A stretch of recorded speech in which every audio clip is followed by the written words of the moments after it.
The first signs appeared on a quiet Tuesday morning at NASA's Deep Space Monitoring Station. Tom Wilson, the lead astronomer, noticed unusual energy readings coming from the asteroid belt between Mars and Jupiter. At first, he thought it was a malfunction in their new quantum sensors, but 3 other stations worldwide reported the same anomaly.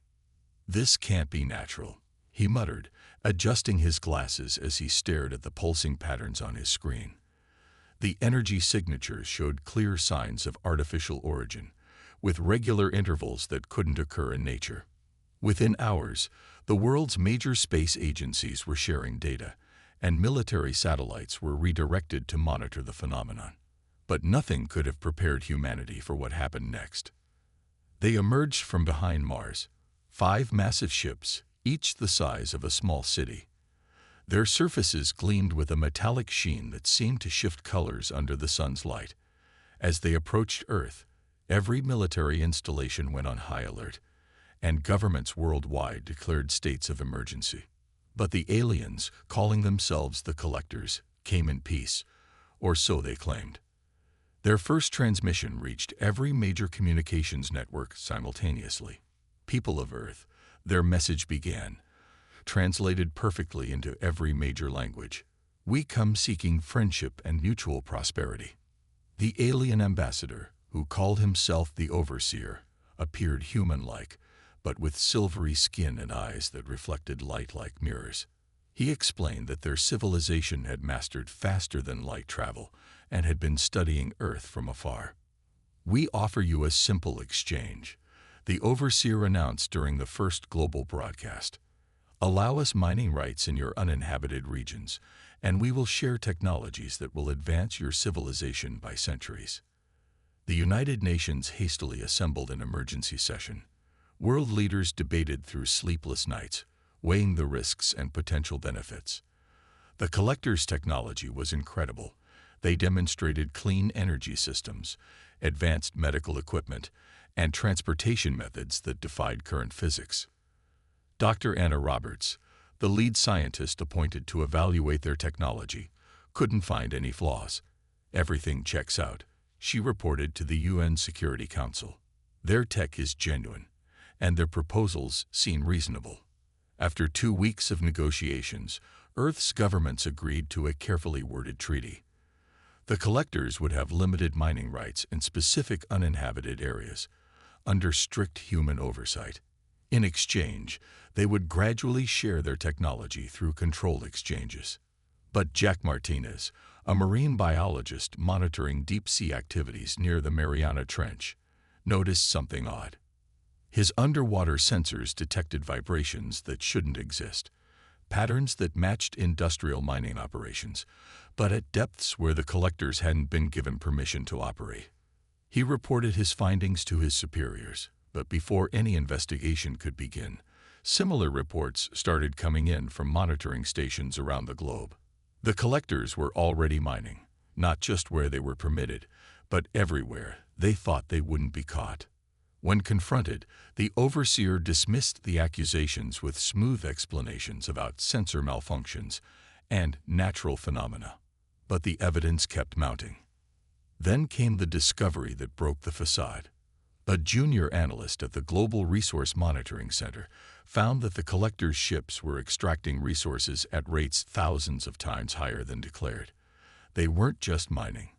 They were stealing Earth's resources on an industrial scale.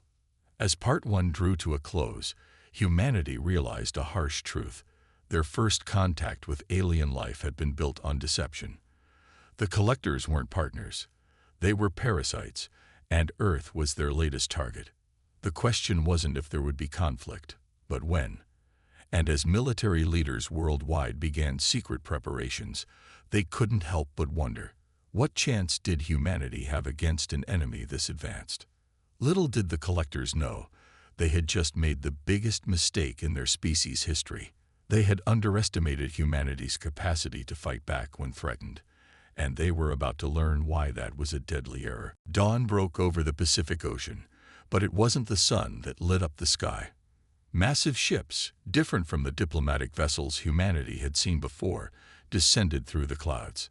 Their dark hulls blocked out the morning light, casting enormous shadows over the waves. Captain Mike Reed of the U.S. Navy destroyer Defender watched in horror as the first alien mining ship lowered its enormous drill into the ocean. "All ships, battle stations," he ordered, but before any vessel could respond, more collector ships appeared worldwide. The radio crackled with reports from every ocean. Multiple contacts off the coast of Japan. Massive vessel emerging near Cape Town. 3 ships detected in the Atlantic. The collectors had launched a coordinated attack on every major ocean. Their true mining ships were nothing like the small operations they had promised. These were planet-killing machines, each equipped with drills larger than skyscrapers. As they pierced the ocean floor, the water around them began to swirl into massive whirlpools. Military forces worldwide responded immediately. Fighter jets screamed across the sky, launching missiles at the alien ships. But their weapons bounced harmlessly off invisible energy shields. Submarines fired torpedoes, which detonated uselessly against the barrier. "The shields are too strong," reported Air Force Colonel Bill Thompson, watching another missile strike fail. "We need a new strategy." But the collectors weren't just mining anymore. They were stealing. Their machines extracted rare earth elements, precious metals, and water at an impossible rate. Each drill sent devastating shockwaves through the ocean floor, triggering earthquakes and tsunamis. In coastal cities, panic spread as waves grew larger. Emergency services rushed to evacuate people from shoreline areas. The first tsunami hit Manila, followed by another in San Francisco. Millions fled inland as the oceans themselves seemed to rise up in protest. At a military research facility in Nevada, Dr. Rachel Cooper noticed something strange. While studying footage of the shield impacts, she spotted a pattern. "The shields flicker," she told her team, pointing at the slowed-down video. "Every time they extract a large amount of resources, their shields weaken for a fraction of a second." Working through the night, her team analyzed data from failed attacks worldwide. They discovered that the collectors' shields operated on a frequency that changed with their mining operations. The more they extracted, the more power they needed for their drills, and the less they had for their defenses. "We need to time our attacks precisely," Dr. Cooper explained to military commanders in an emergency video conference. "Hit them when they're at maximum extraction, and their shields will be at their weakest." The plan was risky. It meant letting the collectors continue their devastation long enough for a coordinated strike. But it was the only chance humanity had. Naval ships positioned themselves near mining operations worldwide. Fighter squadrons stayed just out of range, waiting for the signal. Special Forces teams prepared portable EMP devices, modified according to Dr. Cooper's calculations. The waiting was the hardest part. Another tsunami hit Rio de Janeiro. A massive sinkhole appeared in the Indian Ocean, where intensive mining had weakened the seabed. The collectors seemed unstoppable. Then came their mistake. Growing confident in their superiority, they increased their extraction rate to maximum capacity. The shields around their ships dimmed slightly, exactly as Dr. Cooper had predicted. Now came the order across all military channels. Humanity struck back with everything they had. EMPs detonated at precisely calculated frequencies. Missiles launched in synchronized volleys. For a moment, nothing seemed to happen.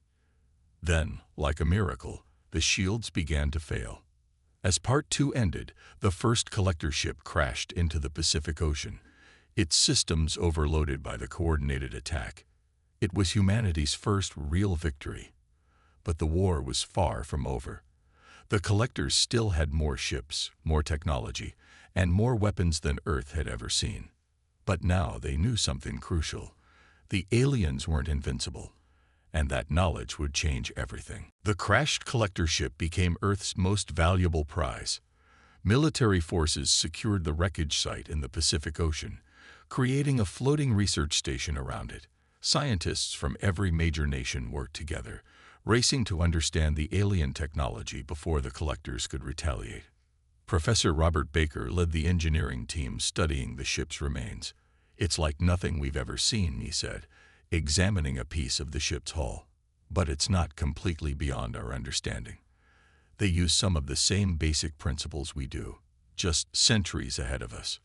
Working day and night, the research team made their first breakthrough when they managed to power up a small section of the ship's computer. The alien language was complex, but their translation patterns from the first contact helped decode the technical data. "Look at this." Professor Baker pointed to a holographic display they'd activated. "Their shields don't just block attacks, they recycle the energy. That's why our weapons didn't work at first. We were actually making them stronger." But the biggest discovery came from the ship's engine room. The collectors used a form of quantum drive that bent space itself. More importantly, they found something unexpected: signs of hasty repairs and jury-rigged systems. "These ships weren't built for war," explained technical sergeant Frank Wilson, who'd spent 20 years working on military aircraft. "They're modified mining vessels. The weapons were added later, and not very well." This revelation changed everything. The collectors weren't an invading army. They were desperate raiders using whatever they could find. Their superior technology masked deeper vulnerabilities. Military leaders worldwide formed a unified command structure, naming it the Earth Defense Force, EDF. Their first priority: adapting collector technology to human weapons. At a secret facility in the Australian outback, engineers worked to combine alien power systems with human missile designs. They called their new weapon the Quantum Strike Missile, or QSM. Unlike conventional weapons, these would use the collector's own shield frequency against them. "The principle is simple," Dr. Emily White explained to military commanders. "When their shields absorb our missile's energy, it creates a feedback loop. The stronger their shields, the harder they fall." The first test succeeded beyond anyone's expectations. A prototype QSM completely destroyed a salvaged piece of collector shield technology. But they only had enough alien materials to make a few dozen missiles. They needed more, and that meant taking the fight to the collectors. The EDF launched their counterattack on a cloudy morning. A fleet of retrofitted human ships, equipped with reverse-engineered collector technology, approached a mining operation near Singapore. Leading the assault was the U.S. Thunder, the first human ship with a working quantum shield. The collectors didn't expect resistance. Their ships were focused on extraction, shields running at minimum power to save energy for mining. They never saw the attack coming. The first wave of QSMs struck their targets perfectly. 3 collector ships lost shield power immediately. The second wave targeted their mining equipment, destroying the massive drills before they could be retracted. "Direct hits confirmed," shouted Captain David Miller from the Thunder's bridge. "Their shields are down." For the first time, human forces could damage the alien ships directly. Fighter jets struck with conventional weapons, targeting the weak points identified from the crashed ship. One by one, the collector vessels began to fall. But as the battle ended, long-range sensors detected something troubling. The remaining collector ships weren't just retreating. They were sending signals into deep space, powerful transmissions, aimed at something far beyond our solar system. When they decoded the messages, the truth became clear. The collectors hadn't just been stealing resources for themselves. They were gathering supplies for something else, something they feared more than human resistance. As Part 3 concluded, humanity celebrated its first major victory. But the intercepted transmissions raised disturbing questions. What were the collectors running from? And would Earth's newfound strength be enough to face this unknown threat? 1 month after the victory at Singapore, Earth's preparations for space warfare accelerated at an incredible pace. The captured collector ships provided humanity with everything they needed to reach the stars. Shipyards that once built naval vessels now constructed space cruisers, while aircraft factories switched to producing space fighters. Inside the Mars Defense Station, newly built using collector technology, General James Howard studied the holographic map of the solar system. Red dots marked known collector positions, clustered around a point beyond Mars. Their main base has to be here, he said, pointing to an area near the asteroid belt. All their supply ships follow the same route. The Earth Defense Force had grown stronger. Every major nation contributed ships, crews, and resources to the unified fleet. Humans learned quickly, turning their decades of warfare experience toward space combat. The Collector's technology made it possible, but human ingenuity made it effective. Commander Lisa Brown walked the deck of humanity's first real warship, the EDF Vengeance. Unlike the converted Collector vessels, this ship was built by humans, for humans, incorporating the best of both worlds' technology. "Ready for launch, Commander," reported her navigation officer. The massive ship, nearly a mile long, carried enough firepower to level a city. But more importantly, it carried humanity's hopes for striking back at their attackers. The counter-invasion began at dawn. 300 ships, the combined strength of Earth's nations, jumped past Mars using their new quantum drives. The sight of Earth's fleet emerging from quantum space would have been impossible just months ago. Now it was humanity's turn to surprise the Collectors. The battle started immediately. Collector ships scrambled to defend their hidden base, but they weren't prepared for human tactics. Earth's fighters moved in ways the aliens hadn't seen before, using maneuvers developed over centuries of aerial combat. "They're falling back," shouted Captain Rick Turner as his squadron destroyed another Collector vessel. "They don't know how to handle unpredictable attacks." But amid the victory, something strange happened.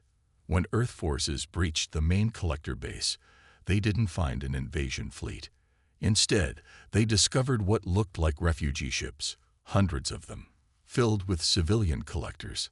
Dr. Alice Peters, now the leading expert on Collector technology, translated their emergency broadcasts. Her face went pale as she read the messages. "They're not an invasion force," she reported to the Fleet Command. "They're running from something. Something they call the Harvesters." The battle stopped as suddenly as it had begun. The Collector commander, realizing they couldn't win, sent an unexpected message. A request for parley. In a historic moment, human and Collector leaders met face to face aboard the Vengeance. The Collector leader, looking far less confident than during first contact, revealed the truth. "We are the last survivors of 50 worlds," the alien explained through the translator. "The Harvesters destroyed everything else. We thought Earth's resources could help us rebuild, help us fight back. We were wrong to attack you, but we were desperate." General Howard listened as the Collector described their real enemy, a race of machine beings that consumed entire planets, turning all organic life into fuel for their endless expansion. "They're coming," the Collector warned. "Your victory over us proved that humanity is stronger than we thought. But the Harvesters are different. They can't be reasoned with. They don't take prisoners. They only consume." As Part 4 ended, humanity faced a choice. The Collectors were beaten, but a greater threat loomed. Should Earth help the very aliens who had tried to rob them? Or should they let the Collectors face the Harvesters alone? The answer became clear when long-range sensors detected something massive entering the solar system. The Harvesters had followed the Collectors to Earth, and now humanity would have to decide: fight alongside their former enemies, or face extinction alone. The room fell silent as the holographic display showed the approaching Harvester fleet. In the combined command center beneath the Rocky Mountains, human and Collector leaders watched the massive ships crawl closer to their solar system. "They're bigger than anything we've ever built," noted Admiral Peter Wright, studying the scans. The smallest Harvester ship was the size of a small moon, its surface covered in mechanical tendrils and processing units. The Collector ambassador, now known simply as First Speaker, pointed to the display. "We encountered them first 100 years ago. They consumed our homeworld in less than a week. We've been running ever since." Lieutenant Mark Rogers, a tactical officer known for thinking outside the box, had been quiet during the briefing. Finally, he spoke up. "What if we used Earth itself as a trap?" All eyes turned to him. He moved to the holographic display and began to explain. "The Harvesters want resources, right? So let's give them exactly what they want. But on our terms, we have something they haven't encountered before. Two species working together, and a star system we know better than anyone. The plan was audacious, dangerous, maybe even crazy. But as they discussed it, both humans and collectors realized it might be their only chance. Over the next 2 weeks, Earth changed. Massive shield generators, built with combined human-collector technology, were installed at strategic points around the planet. The Moon became a fortress, housing thousands of quantum-powered weapons. Mars was converted into a massive sensor array to track the enemy's movements. This is either going to be the greatest defensive stand in history, Dr. Emma Thompson said as she calibrated the shield network, or the last mistake we'll ever make. The Harvester fleet arrived faster than expected. Their ships emerged from deep space like a swarm of mechanical locusts, their hulls gleaming with an unnatural light. But instead of finding easy prey, they encountered something unprecedented: a unified defense force of two species. First Speaker connected the remaining ship's systems to Earth's defense network. "We've never been able to fight like this before," they admitted. "We were always too busy running." The plan went into action as the first Harvester ships entered Mars orbit. Quantum beacons activated, creating what appeared to be massive resource signatures all across Earth. To the Harvester sensors, the planet looked like an all-you-can-eat buffet. "They're taking the bait," reported Captain Laura Martinez from her command post on the Moon. "All ships, maintain positions. Let them come to us." The Harvesters deployed their resource extraction ships, massive machines designed to strip planets bare. As they approached Earth's atmosphere, the trap was sprung. The shield network activated, but not to keep the Harvesters out. Instead, it locked them in. The quantum field trapped the first wave of ships in Earth's orbit, preventing their escape. "Now," ordered Admiral Wright. Every weapon in Earth's arsenal opened fire simultaneously. Human missiles, enhanced with collector technology, struck with devastating precision. Collector energy weapons, powered by human nuclear reactors, tore through the trapped ships. But the Harvesters were far from helpless. Their trapped ships began transforming, mechanical parts shifting and combining into new configurations. What had been mining vessels became weapons platforms. "They're adapting," shouted First Speaker, "just like they did with our worlds." The battle for Earth had begun in earnest. The Harvesters' main fleet accelerated toward the planet, intent on breaking through the defenses. Each destroyed Harvester ship was replaced by 2 more, an endless wave of mechanical destruction. As Part 5 concluded, humanity and the Collectors fought side by side against their common enemy. But even their combined strength seemed small against the Harvester armada. Their trap had worked, but would it be enough to stop an enemy that had already consumed 50 worlds? The answer would come at a cost neither species was fully prepared to pay. The skies above Earth turned black with battling ships. Harvester machines filled the space between Earth and Moon, their mechanical forms blocking out the stars. Every minute, more emerged from deep space, an endless tide of metal and malice. "We can't hold them much longer." Commander Ryan Foster's voice crackled over the command channel. His ship, defending the northern shield generator, had already destroyed 12 Harvester vessels. But for each one they destroyed, 3 more took its place. In the combined command center, Dr. Thompson watched the battle unfold with growing concern. The shield network was holding, but the power readings were critical. "The generators are at 95% capacity," she reported. "We have maybe an hour before they fail." First Speaker, working alongside human technicians, noticed something in the Harvester attack patterns. "They're not just attacking randomly," they said. "They're learning, adapting to our defenses with each wave." That's when Lieutenant Rogers, who had first proposed using Earth as a trap, saw their opportunity. "The sun," he said suddenly. "We need to use the sun." His plan was simple but incredibly dangerous. The combined fleet would fall back, drawing the Harvesters into a position between Earth and the sun. Then, using the quantum technology from both species, they would trigger a massive solar flare directly at the enemy fleet. "It's suicide," Admiral Wright said. "Any ship caught in that blast will be destroyed, ours included."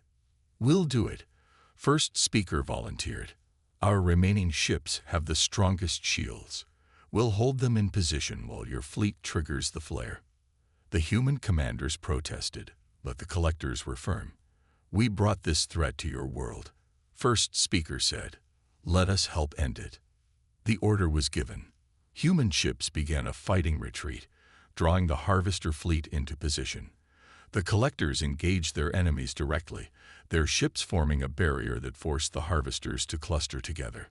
"All ships, fall back to safe distance," ordered Admiral Wright. "Collector fleet, thank you for your courage." In lunar orbit, Dr. Thompson and her team activated the quantum solar lance, a weapon built from combined human and collector science.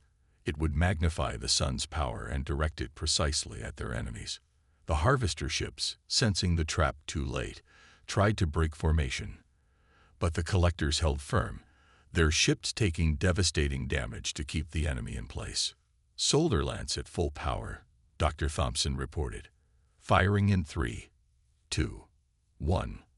The sun itself seemed to reach out and touch the battlefield.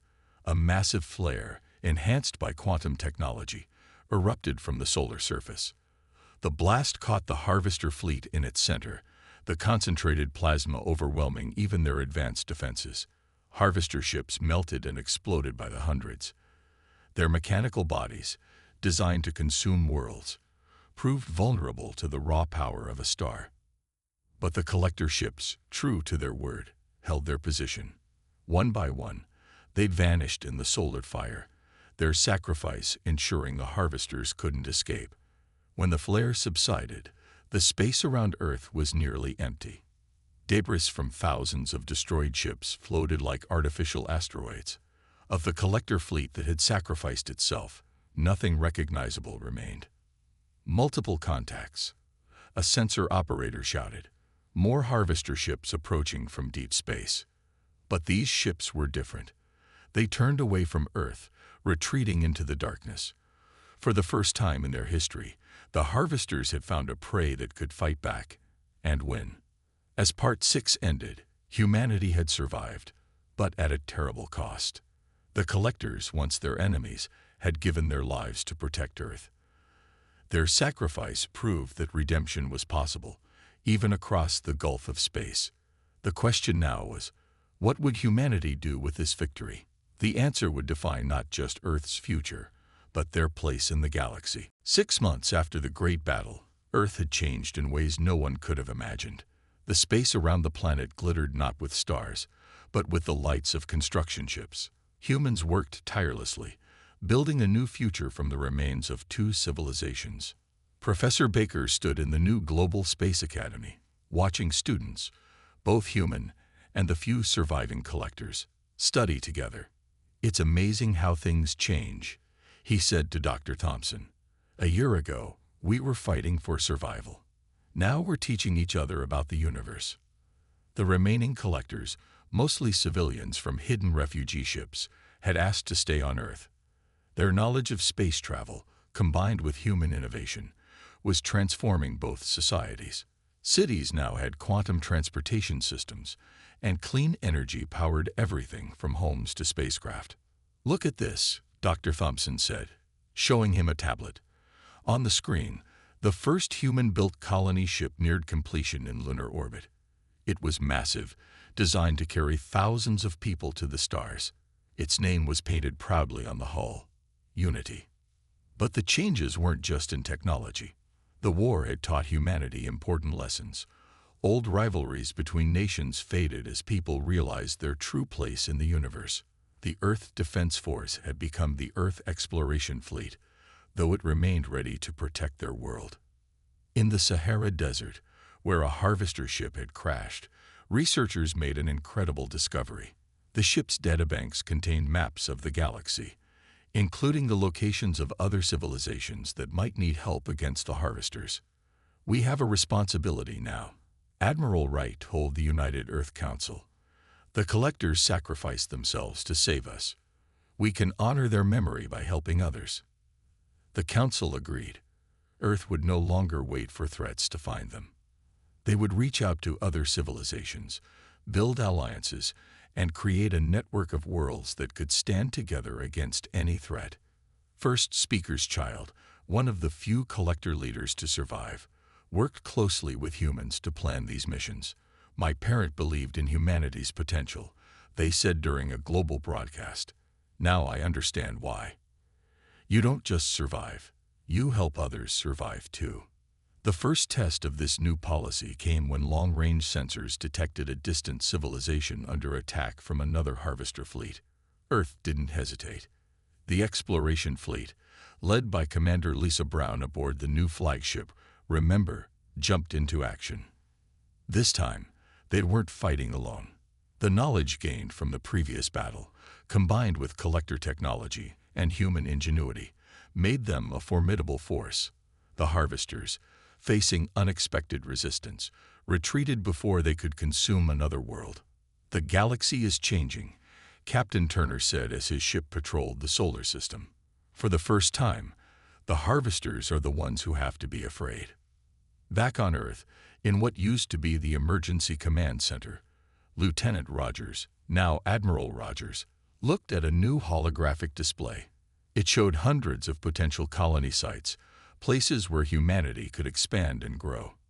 "We're ready for the next step," he told his staff. "The collectors showed us the way to the stars. Now it's our turn to light the path for others." As Part 7 concluded, humanity stood at the threshold of a new era.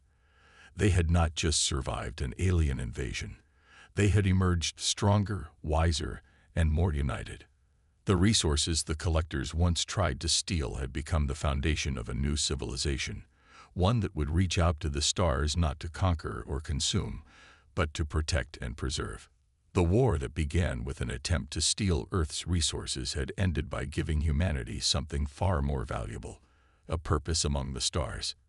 And as the Unity prepared for its maiden voyage, carrying both humans and collectors to new worlds, one thing became clear: the greatest adventures were still to come.